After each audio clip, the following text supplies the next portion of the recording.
Bienvenidos, bienvenidas, bienvenidos a todos a un nuevo capítulo de Entre Hadis, entre realidades y sueños. El espacio donde las historias, los cuentos, las narraciones nos hacen pensar en las grandes preguntas de la humanidad. Bien, bueno, eh, antes que todo, antes que nada, sígueme, ya que estás aquí, estos 3 primeros segundos, va, sígueme si te gusta este tipo de contenido. Dale a like, yo qué sé, algo que me haga ver que no estoy hablando a la nada, más absoluta.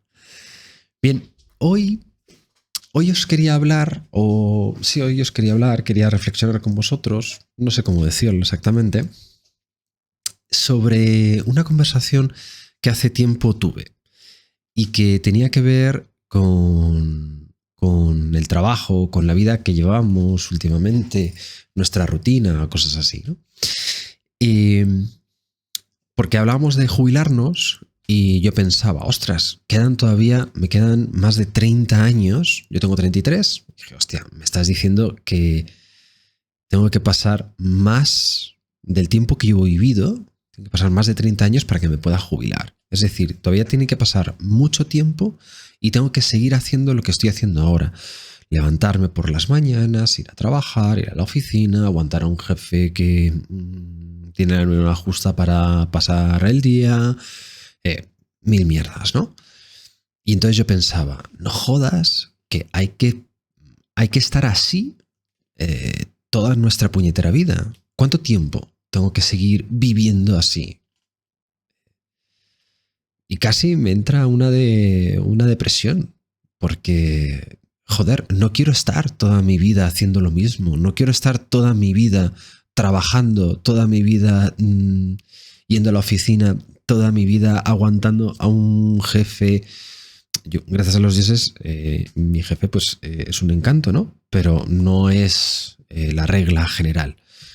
O mejor dicho, no siempre mis jefes han sido no siempre he tenido jefes buenos.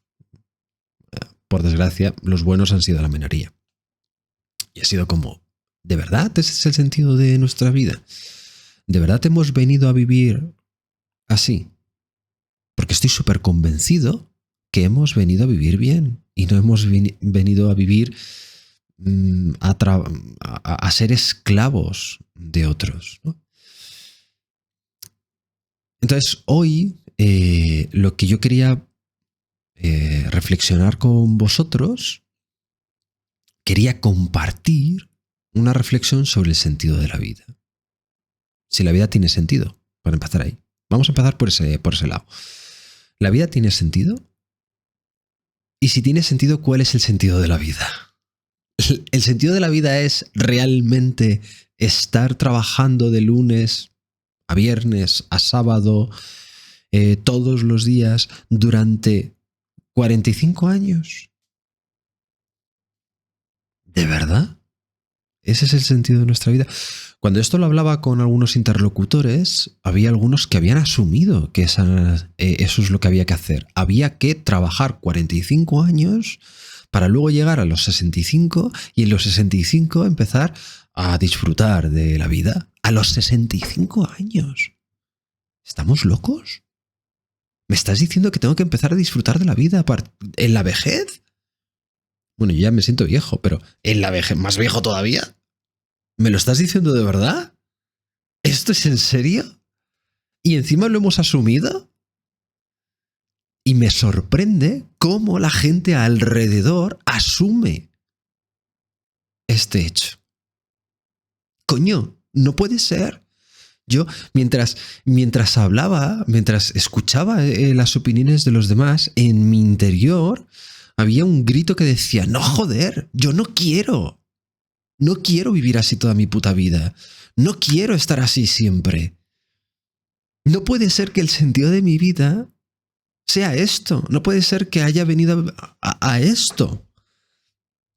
Tiene que haber algo. No puede ser, joder. No puede ser. Bueno, pues hoy,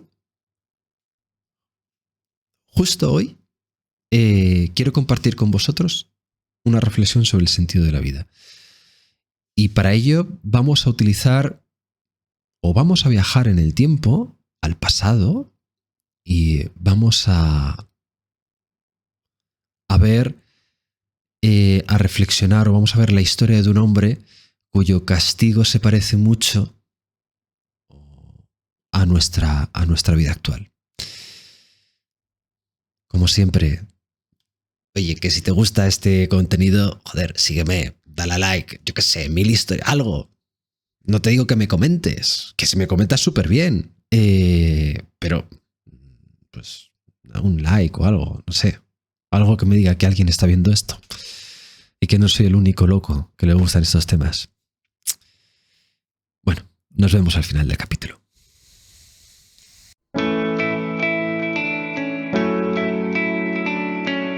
Entre realidades y sueños, el espacio donde las historias, los cuentos, los relatos o las vivencias nos ayudan a pensar en las grandes preguntas de la humanidad. Si te gusta este contenido, sígueme. Estoy en Spotify y en iVoox. También puedes encontrarme en YouTube y en Instagram como @entreadis con Y.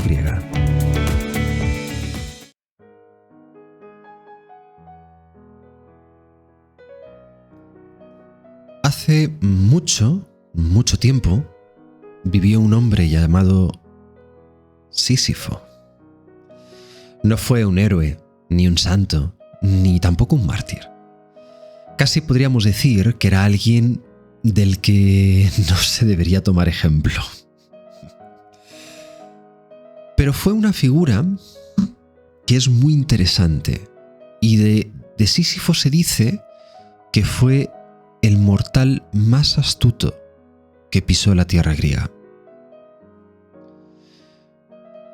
De este personaje, a veces se dice que fue hijo de Eolo, el dios del viento, y de Enárete, y que fundó Éfira, la futura Corinto, que más años después se conocería como Corinto. Y también se dice que su gobierno fue más inteligencia que virtud. Pero en todo caso, lo que nos interesa de Sísifo es el talento que tenía. Sísifo tenía la virtud, o el talento, el don, no sabría cómo decirlo. Él sabía ver lo que otros no veían y sobre todo sabía usarlo a su favor. De toda la vida de Sísifo hay un momento que lo describe, que lo define muy bien, que define muy bien su astucia, y fue cuando engañó a la muerte. Y no lo hizo una vez, sino que lo hizo 2 veces. Todo empezó cuando Zeus decidió raptar a Egina, la hija del dios río Asopo. Y como, bueno, los que ya conocéis a Zeus, sabéis que cada vez que bajaba del Olimpo, bajaba para hacer sus fechorías. Con la única diferencia en que ahora había testigos. Y Sísifo lo vio todo. Y se guardó la información para negociar. Sísifo le dijo a Asopo dónde estaba su hija, pero a cambio de esa información le pidió un precio: una fuente que diera agua eterna a Corinto. Un trato simple, limpio, brillante, pero ojo, también muy peligroso. Zeus, al enterarse, estalló. Digamos que no le gustaba eso de que un humano se inmiscuyera en los asuntos divinos. Así que, para zanjar el asunto, lo que hizo fue enviar a Tánatos a la muerte en persona. Lo que pasa es que Tánatos nunca había conocido a alguien como Sísifo. Porque Sísifo, cuando vio la muerte, hay un libro por ahí que dice que es Sísifo, el hombre que engañó a la muerte, redacta esta escena como Sísifo entrando en sus aposentos y de repente vio a la muerte. Y se asustó. Sísifo se acojonó vivo. Pero después de ese susto inicial, Sísifo se recompuso y trató a la muerte con amabilidad.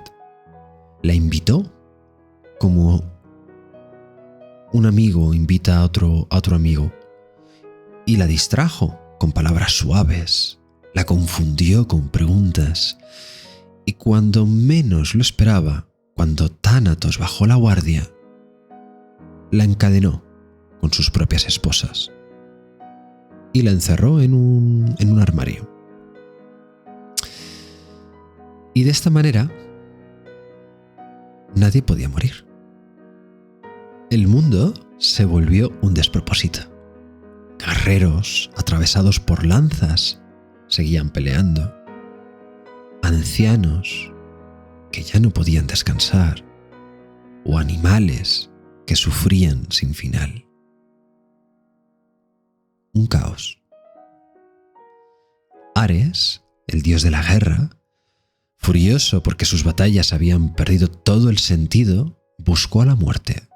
La encontró en ese armario escondido, rompió sus cadenas y devolvió a Tánatos su función.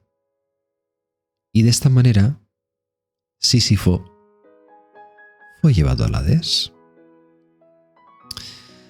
Pero ojo, incluso muerto, siguió jugando. Antes de morir, había ordenado a su esposa, Mérope, que no realizara los rituales funerarios. De esta manera, cuando llegara al inframundo, no podía atravesar la laguna Estigia. Vaya. Y ojo la que armó en la orilla de la laguna Estigia. Tela. Hizo lo imposible para llegar al palacio de Perséfone. De hecho, también incluso se podría decir, o algunos cuentan, que la diosa Hécate lo ayudó a llegar a los aposentos de Perséfone. Y allí, delante de ella, se quejó. «Mi esposa no me ha honrado», dijo. «Debo volver para reprenderla». Y Perséfone, conmovida o engañada, después de toda la historia que le había contado Sísifo, le permitió regresar por un tiempo. Y Sísifo volvió a la vida, no como Sísifo, sino como otra persona diferente. Y por supuesto, no volvió a bajar. Vivió una segunda vida larga, placentera, anónima, como si la muerte fuera un malentendido administrativo. Hasta que murió. Porque nos guste o no, la muerte es el fin. Cuando murió, Zeus aprovechó la ocasión y lo mandó al Tártaro, el lugar más profundo del inframundo. Y allí le dijo que si quieres llegar al Olimpo y convertirte en un semidios por haber logrado engañar a la muerte, ojo, 2 veces, que esto nadie lo hace, sé que como recompensa y para ver su astucia, pues si conseguía superar el reto, se convertiría en un semidios. Un ascenso que todo mortal podría querer. Pues para conseguirlo, tendría que dejar la roca encima de la colina. Y Sísifo, todo motivado, empezó la tarea como un reto, con la promesa de llegar a ser un semidios. Pero cada vez que estaba a punto de coronar la cima, la piedra rodaba hacia abajo, una y otra vez, sin fin. sin victoria,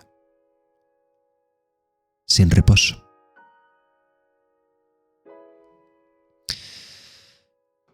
Sísifo se dio cuenta de que aquello no era un reto, sino un castigo. Al principio lo odiaba, gritaba, lloraba, maldecía a los dioses. Pero al final, después de mucho luchar, de resignarse, de intentar rebelarse físicamente, entendió. Entendió que si no podía cambiar su castigo, sí podía decidir cómo vivirlo. Entendió que él no era el dueño de su destino. Y fue consciente. Fue consciente por fin del sinsentido de su castigo.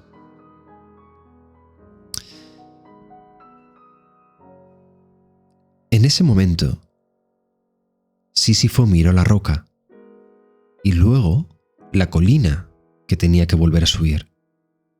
Pero esta vez no la miró con resignación ni con odio.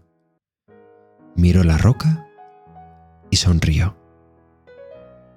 Ahora sí, imagina a Sísifo feliz.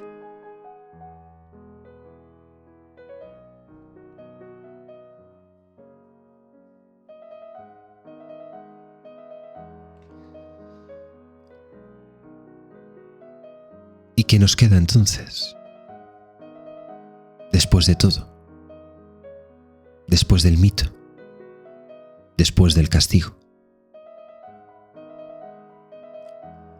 Tal vez todos empujamos una piedra cada mañana, cada semana, cada año. Algunos le llamamos trabajo, otros rutina, otros dolor. ¿Pero qué queda entonces en esta vida? Solo nos queda la conciencia. La conciencia de que la vida no tiene un sentido dado, ni un plan secreto, ni una promesa final. Y aún así, decidimos vivirla. Quizás tú también estés empujando una piedra. Quizás no sabes para qué. Y a veces sientas que no puedes más. Pero lo importante no es la piedra, sino cómo la miramos. Rebelarse no siempre es romperlo todo. A veces es simplemente decir: esto no tiene sentido, pero decido vivirlo con dignidad.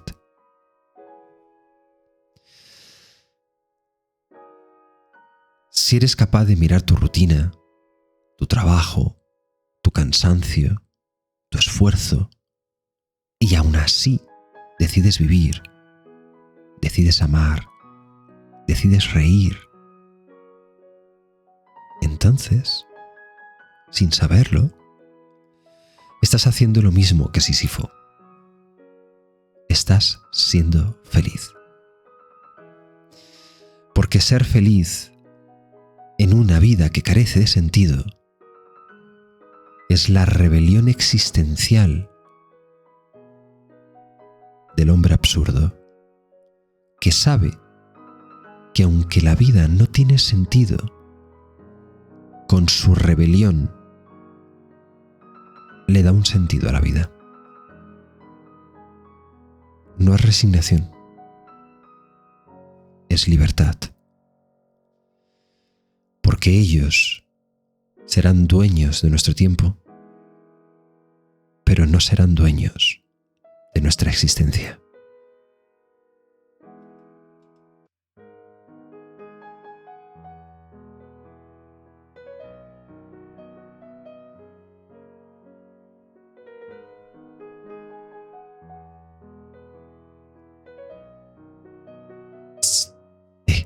Tú. Has llegado hasta aquí. Has visto todo el capítulo. Sígueme dale a like, dime que te gusta. Si necesitas que te lo pida por privado, oye, mándame un mensaje. Chris, dime que te siga y yo te lo escribo. Pero dale a like, algo que me diga que has llegado hasta aquí, ¿vale? Espero que te haya gustado y gracias por verme.